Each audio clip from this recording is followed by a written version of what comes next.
श्रीमाधवान्वयसुधाम्बुधिपूर्णचन्द्रम् श्रीश्रीनिवासगुरुवर्यकृपात्तचक्रम् श्रीनव्यरङ्गयतिवर्यकृतात्मरक्षम् वन्दे सदा वरदलक्ष्मणदेशिकेन्द्रम् भारद्वाजम् शटारिम् शुभगुणः पण्डितेन्द्रम् भजेऽहम् सूनुम् नारायणस्य सुगजनतुभगम् पञ्चसंस्कारमाभ्य ग्रन्थान् श्रीरङ्गलक्ष्मीर्हरिमुनियुगात् वीररघूद्वीतशटारे स्यान् रङ्गकारे भवहर कृपया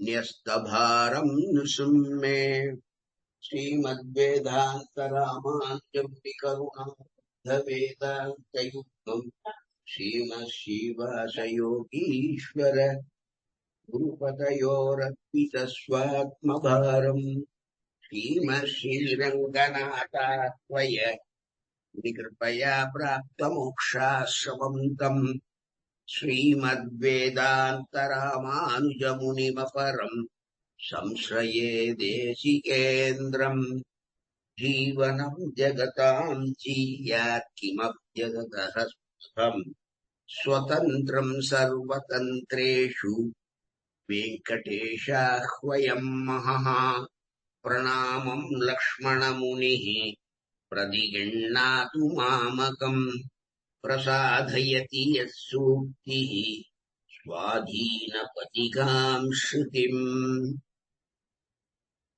अस्मद्गुरुपरम्परायै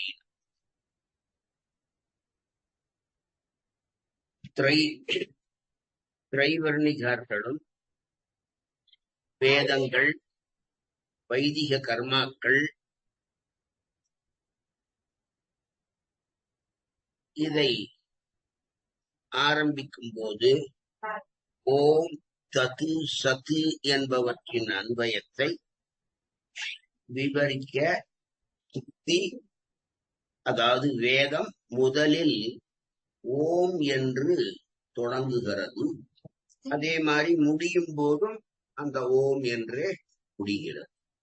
அத பகவான் சொல்றான், தஸ்மாத் ஓம் இதி உதாஹ்ருத்ய யஜ்ஞ தராதப கிரியாஹ பிரவர்த்தந்தே வினா விதானோக்தாஹ சததம் பிரம்மவாதினாம். வேதத்திலே அந்த வேதம் ஓதுவதற்கான அதிகாரம் பெற்றவர்களான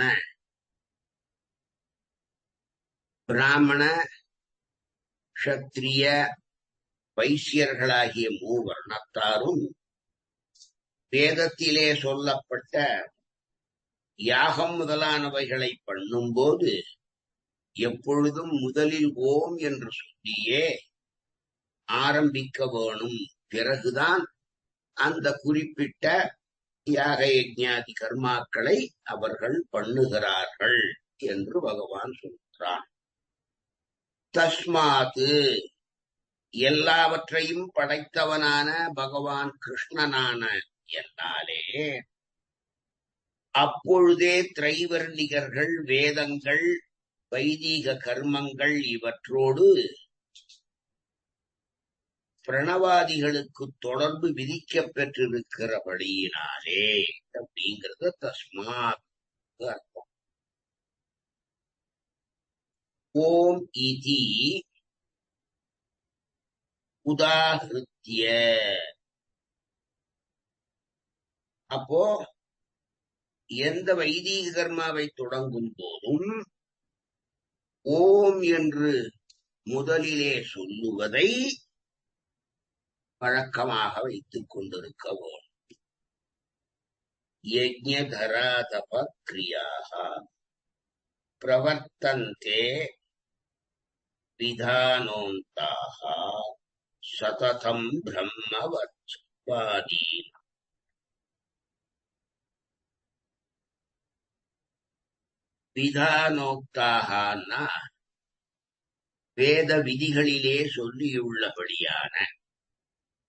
பிரம்மவாதினா வேதத்தை சொல்பவர்களான பிராமண க்ஷத்திரிய வைசியர்களான மூவர்ணத்தவர்கள் வேதத்தில் சொல்லப்பட்ட கர்மாக்களை பண்ணும்போது முதலிலே பிரணவமாகிற ஓம் என்பதை சொல்லியே அவற்றை தொடங்க வேண்டும்.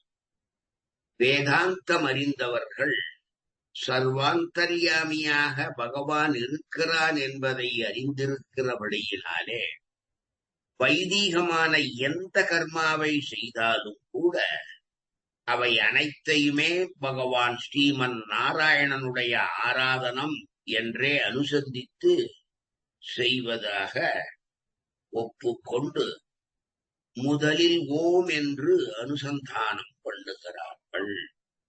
வைதிகமான எந்த கர்மாவை பண்றதா இருந்தாலும் கூட அந்த கர்மாவின் ஆரம்பத்தின் போதும் முடிவின் போதும் பகவானை ஸ்மரிக்க வேண்டும் என்று சாஸ்திரம் சொல்லுகிறது. ஹரிம் ஏவ ஸ்மரேனு நித்தியம் கர்ம பூர்வ அபரேஷுஷ அப்படிங்கிறது வேதம், சௌன சொர்க்கம். இது சௌன மகரிஷியுடைய வாக்கியம். வேதாந்தம் அறியாதவர்களாக இருந்தாலும் கூட அவர்களுக்கும் பிரணவத்தை உச்சரித்த மாத்திரத்தாலே ஒரு மங்கள சித்தி ஏற்படுகிறது என்பது வேதத்தை அத்தியனம் பண்ண ஆரம்பிக்கும் போதும் அதை பூர்த்தி பண்ணும் போதும் நாம் பிரணவத்தை சொல்ல வேணும். வேதத்தை ஆரம்பிக்கும் போதும் அதை நிறுத்தும் போதும் இப்பொழுதும் நாம் ஹரிஹி ஓம் சொல்லிருப்போம். இது ஆச்சாரத்துல இருக்கு. இந்த ஸ்லோகத்திலே வேதத்தினுடைய பிரஸ்தாபம் இல்லாமல் போனாலும் கூட முன் ஸ்லோகத்திலே அது சொல்லி இருக்கிறபடியினாலே இங்கேயும் அதை சேர்த்துக்கிறதுல தப்பு இல்லை. சததம் அதுக்கு முன்னால ஸ்வர்க்கம் முதலிய பிரயோஜனாதிகள் மோட்சம் இவற்றிலே எந்த பலனை கருதி கர்மாக்களை நாம் பண்ணினோம் அவை வைதீகங்களாக, அதாவது வேதம் கூறியவளாக இருந்தால் அதற்கு நிச்சயம் பிரணவ சம்பந்தம் உண்டு. சததம் எப்பொழுதும் சில கர்மாக்களை வசந்த காலத்திலும் சில கர்மாக்களை சரத்காலத்திலும் செய்ய வேண்டும் என்றெல்லாம் சாஸ்திரம் விவஸ்தை பண்ணியிருக்கு.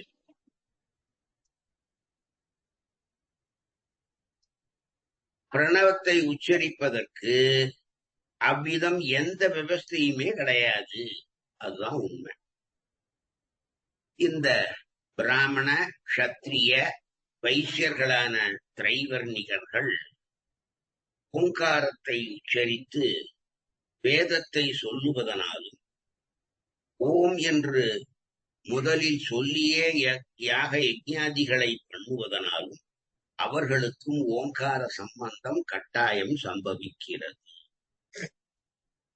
இந்த திரைவர்ணிகர்களான பிராமண க்ஷத்திரிய வைசியர்கள் ஓம் என்று உச்சரித்து வேதத்தை சொல்லுவதனாலும் ஓம் என்று முதலில் சொல்லியே யாக யஜ்ஞாதிகளை பண்ணுவதனாலும் அவர்களுக்கும் ஓங்கார சம்பந்தம் கட்டாயம் சம்பவிக்கிறது.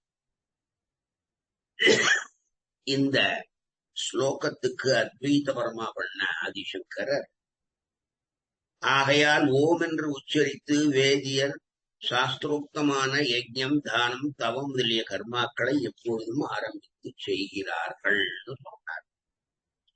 இதுக்கு துவைத பரமார்த்தம் பண்ண மத்வாச்சார்ய சுவாமி ஓம் என்பதான பிரணவம் முக்கியமான விஷ்ணுவின் பெயராதலால் யாகம் முதலிய 5 பெயரானதாலும் ஓம் என்று உச்சரித்து அதன் பிறகு வேதமறிந்தருடைய விதிகளில் சொல்லப்பட்ட யாகம் தவம் தானம் ஆகிய கர்மங்கள் நடைபெற வேண்டும் என்று சொன்னார். முன்னாலே சொன்னதான இந்த 3 கர்மாக்களும் சாத்விகமாக வேணும்னா அது விஷ்ணுவின் பெயரான ஓங்காரத்தின் அர்த்தம் அறிந்து ஓம் என்று அதை உச்சரித்து பிராமணாளுடன் கூடி வேதசாஸ்திர விதியின்படி அனுஷ்டிக்க வேணும் என்றதையும் இங்கே காட்டப்படுகிறது.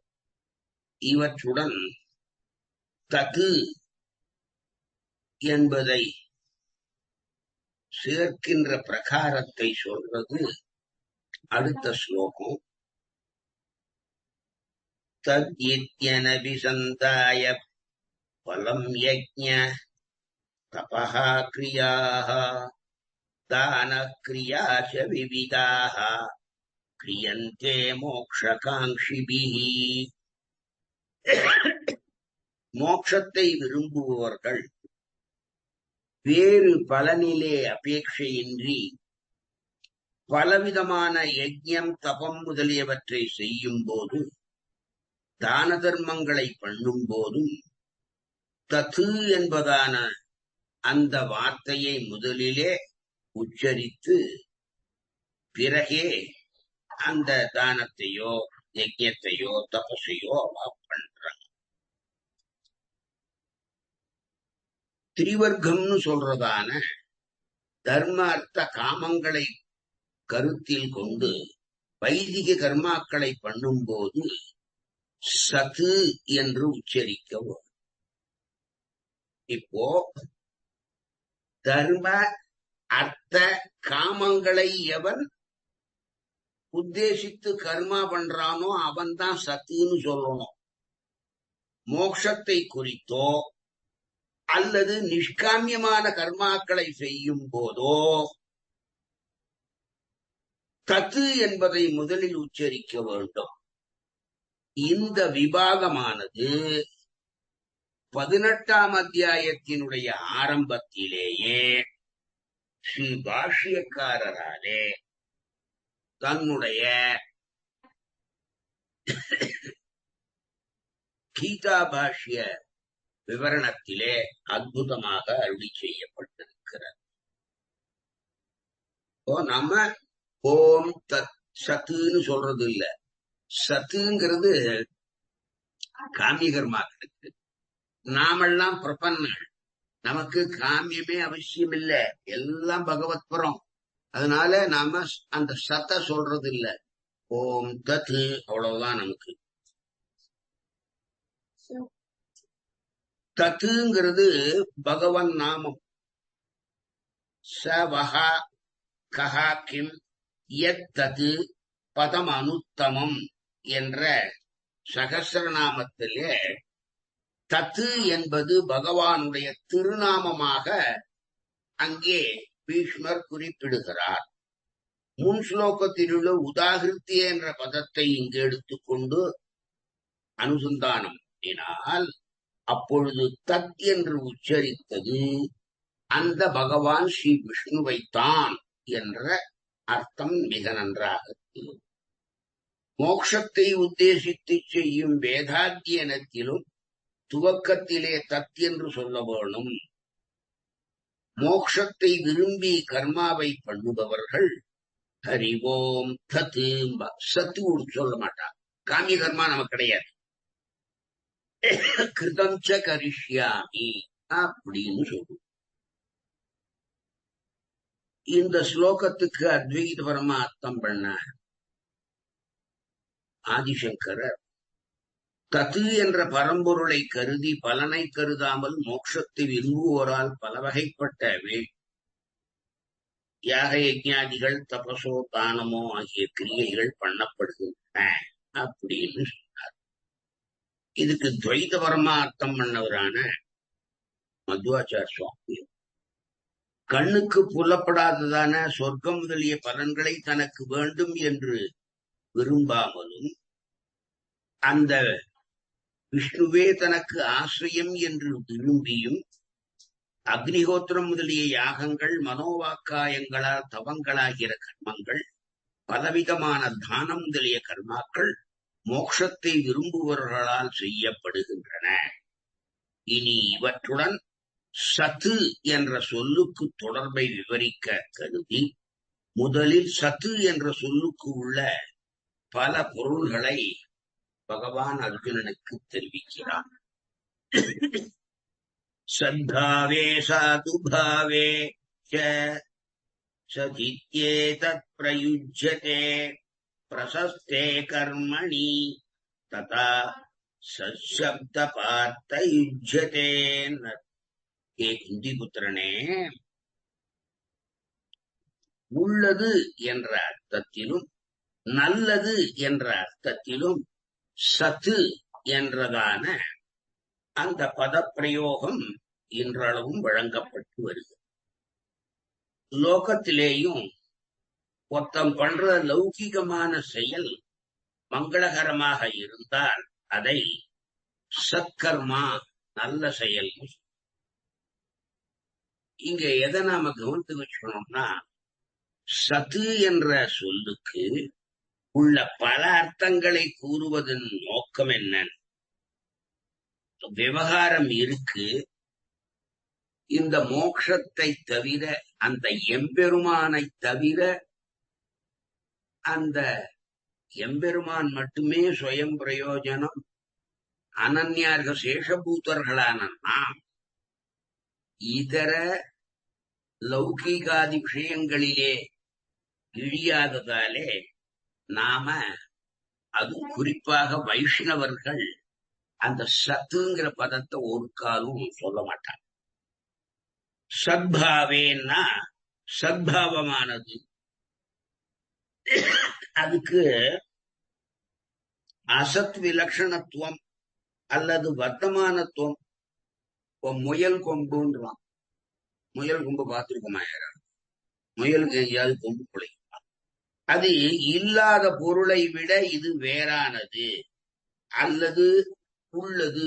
முயலும் இருக்கு, பார்த்திருக்கோம். கொம்பையும் பார்த்திருக்கோம். ஆனா முயல் கொம்புன்னு சொன்னா நம்ம நம்ப முடியறதோ? அது இல்ல. ஏன்? முயலும் நமக்கு தெரியும், கொம்பையும் பார்த்திருக்கோம், ஆட்டுக்கு மாட்டுக்கு. அப்ப அந்த கொம்ப முயல் மேல ஏத்தி பார்த்தோம்னா அது பொருந்தாத ஒன்று. சாதுபாவேங்கிறதுக்கு சிறந்தது, மங்களத்தை கொடுப்பது என்ற பொருளிலே இந்த சத்து என்ற சப்தம் லோகத்திலே வேதத்திலேயும் ஓதப்படுகிறது. பிரசஸ்தே கர்மணி ததா சத்சப்தா பார்த்த யுஜ்யதே. சாதுபாவே என்று சொன்ன இந்த விஷயமே பிரஸ்துதமான நெருங்கின லௌகிக விஷயத்திலே உதாரணத்துக்காக கூறப்பட்டதே தவிர இது நமக்கு அவசியம் இல்லை. அதை தனியா கொள்ள வேண்டிய பிரயோஜனம் நமக்கு இல்லை. இந்த ஸ்லோகத்துக்கு அத்வைத பரமா அர்த்தம் பண்ண ஆதிசங்கரர், ஹே அர்ஜுனா, சத்துன்னா உள்ளதுன்னு அர்த்தம். உள்ளது என்ற பாவனையும் நல்லது என்ற பாவனையும் சத்து என்ற இந்த சொல்லானது உபயோகிக்கப்படுகிறது. அவ்வாறே சுபகாரியங்களிலும் சத் என்னும் சொல் உபயோகிக்கத்தக்கதுதான் அப்படிங்கிறார். துவைத பரமார்த்தம் பண்ண மத்வாச்சார் சுவாமி, ஹே குந்தி புத்திர, சத் என்ற இந்த சொல் முன் இல்லாத வஸ்துவை உண்டு பண்ணுதல், அதாவது விஷ்ணுவின் சிருஷ்டி என்ற அர்த்தத்திலும் தோஷம் இல்லாதிருத்தல் என்ற அர்த்தத்திலும் பிரயோகிக்கப்படுகிறது. இந்த லோகத்தை சிருஷ்டிப்பதனாலும் தோஷமற்றவராக இருப்பதாலும் விஷ்ணுவுக்கு சத்து என்று பெயர். அவ்வாறே சத்து என்ற பதம் யாகம், தானம், தபசு முதலிய சுபகர்மங்களையும் சொல்லும் அப்படின்னார். இந்த சத்சப்தமானது பல அர்த்தங்களிலே பிரயோகிக்கப்பட்டிருந்தாலும் பிரஸ்துதமான திரைவர்ணிகள் வேதம், யாகாதி கர்மவற்றிலே அன்வைக்கும் பிரகாரத்தை மேலே அருளி செய்கிறான் எம்பெருமான் கண்ணன் அர்ஜுனனுக்கு. யஜ்ஞே தபசி தானே ச ஸ்திதீஹி சத் இதி ச உத்யதே கர்மச ஏவ ததர்யம் சதித்யேவ விதீயதே. வைதிகர்களான பிராமணாள், க்ஷத்ரியாள், வைசியாள் இந்த வர்ணத்தவர்களுக்கும் யஜ்ஞம், தபசு, தானம் இவற்றில் இருப்பு சத்து என்று சொல்லப்படும் என்பதை முன்பே பார்த்தோம். மூவர்ணத்தவரின் பலனை பெருவிப்பதற்கான கர்மமும் சத்து என்றே சொன்னோம். ஆனா இந்த சத்துங்கிற பதத்தை வைஷ்ணவா ஏன் அத சொல்றது இல்லை அப்படின்னா, தத்து அதோட சரினா சத்து கிடையாது. ஏன்? அது காமியமான பலன்களை சொல்லிருக்கு. பிரபன்னனுக்கு காமிய பலன்ல ஒரு சக்தியே கிடையாது. அவன் அதை விரும்புறதும் கிடையாது. பகவானை தவிர வேற எதையும் அவன் மனசுல இல்லாதனால இந்த சத்து எனக்கு இந்த நன்மை வேணும், அந்த நன்மை வேணும், இது வேணும், அது வேணும்னு அவன் பிரார்த்திக்க மாட்டான். அதனால இந்த சத்து சப்தத்தை வைஷ்ணவர்கள் சொல்லுவதில்லை. அதுதான் உண்மை.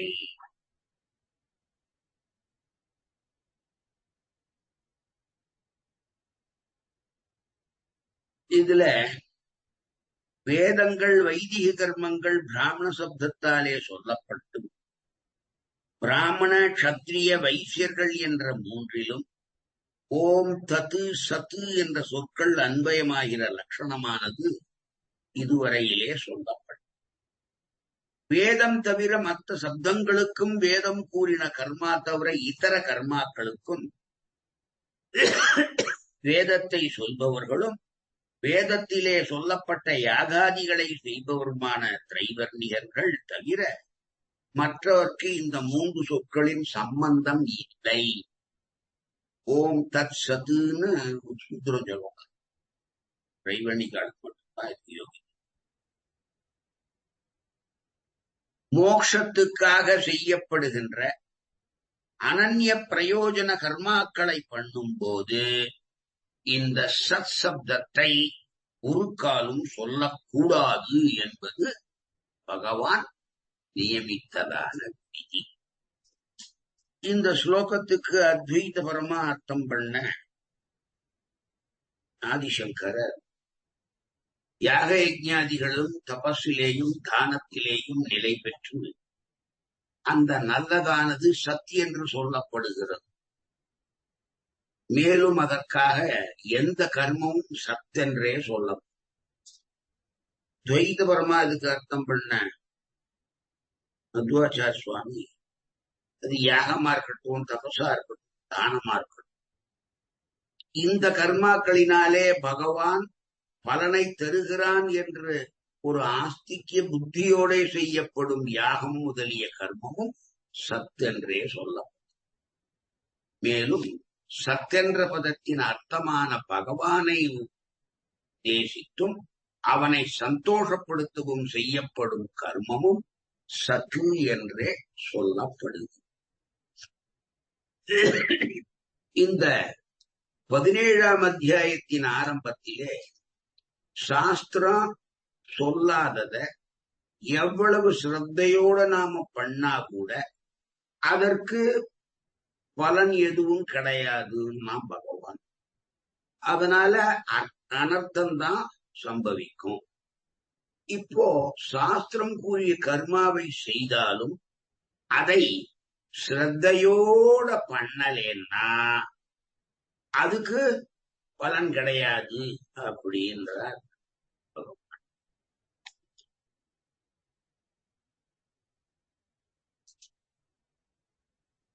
அஸ்ரத்தயாஹுதம் தத்தம் தபஸ்தப்தம் கிருதம் சயத் அசத் இதி உச்சதே பார்த்த நச தத் பிரேத்யனோ இஹ. ஸ்ரத்த இல்லாமல் செய்யப்படுகின்ற ஹோமம், தானம், தபசு இவைகள் அசத் என்று சொல்லப்படுகின்றன. இவற்றாலே பிராகிருத்தமான பலனோ அல்லது மோக்ஷமோ இவனுக்கு ஒரு காலும் கிடைக்காது.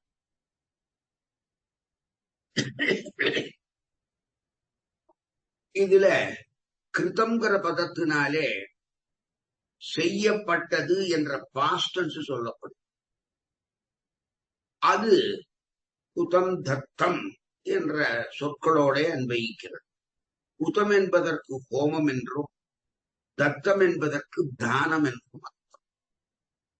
அசத்து அசாஸ்திரியமான கர்மாக்களைப் போல் இவை நரகாதிகளை கொடுக்காமல் போனாலும் கூட அதற்கு ஏற்பட்ட பலனையும் அது கொடுக்காததாகையினாலே பண்ணியும் பிரயோஜனம் இல்லை அப்படிங்கிற இதை தெரிவிக்கிறதுக்காகத்தான் அசத்துன்னு சொன்னான்.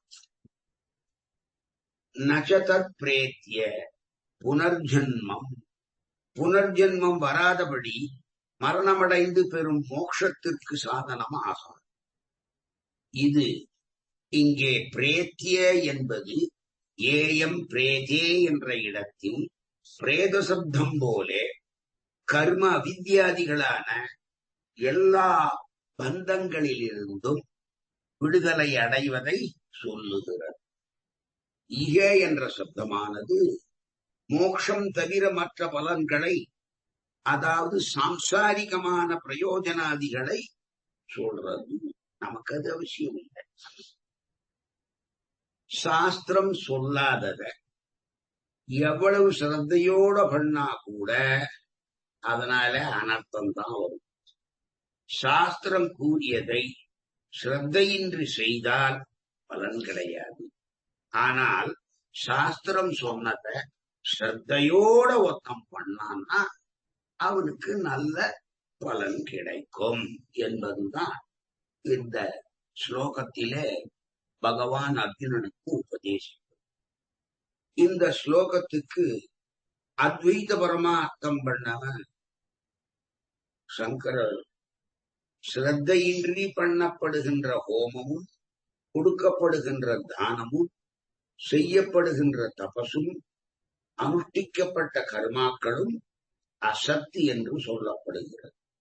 ஏ அர்ஜுனா, அது வேறு லோகத்துக்கு நாம போன பிற்பாடு பிரயோஜனப்படாது, இந்த உலகத்திலேயும் பிரயோஜனப்படாதுன்னு தெரிஞ்சுக்கோ அப்படின்னு துவைத பரமாதுக்கு அர்த்தம் பண்ணவ ஏன் குந்தி புத்திரனான அர்ஜுனன் பகவானிடத்திலே சிரத்தை இல்லாமல், அது சாஸ்திரத்திலே சொல்லப்பட்ட முறையிலே நாம் செய்தாலும் கூட அப்படி செய்யப்படுகின்ற ஹோமமும் யாகமும் தானமும் தபசும் அசத்து என்ற பெயருள்ள பகவானுக்கு பிரியமானதல்ல. அதெல்லாம் துஷ்ட கர்மம் என்று சொல்லப்படுகிறது. அந்த கர்மம் ஒருவன் மரணித்த பிற்பாடு பரலோகத்திலே எந்த விதமான சுகத்தையும் அவனுக்கு கொடுக்காது. இந்த லோகத்திலேயும் பிரயோஜனம் இல்லை, செத்து போனதுக்கு அப்புறம் பரலோகத்திலேயும் பிரயோஜனம் இல்லை. ரெண்டு லோகத்திலையும் பிரயோஜனம்னா அந்த கர்மாவை எதுக்காக ஆகணும்? அதனால அந்த அசத்கர்மாவை, அந்த ஸ்ரத்தை இல்லாத சாஸ்திரங்களிலே விதிக்கப்பட்ட கர்மாவை பண்ணாதே அர்ஜுனனுக்கு பகவான்.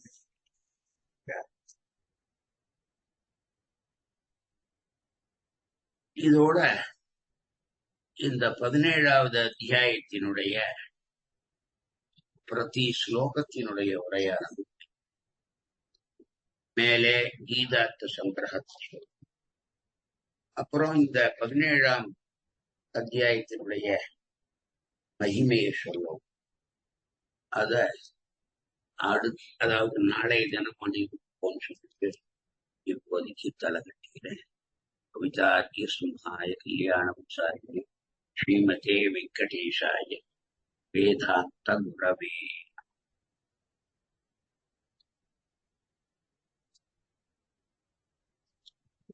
இந்த அத்தியாயத்துல நாம முக்கியமா தெரிஞ்சுக்க வேண்டிய விஷயம் ஒன்னே ஒண்ணுதான்.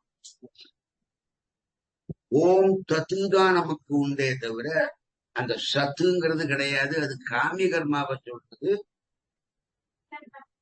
பிரபன்னர்களாகிய நமக்கு அந்த அனன்ய பிரயோஜனமா மோட்சத்தை தவிர வேற பிரயோஜனம் இல்லைங்கிறதுனால நமக்கு அந்த சத்து கிடையாது. அப்படிங்கிறத நாளைக்கு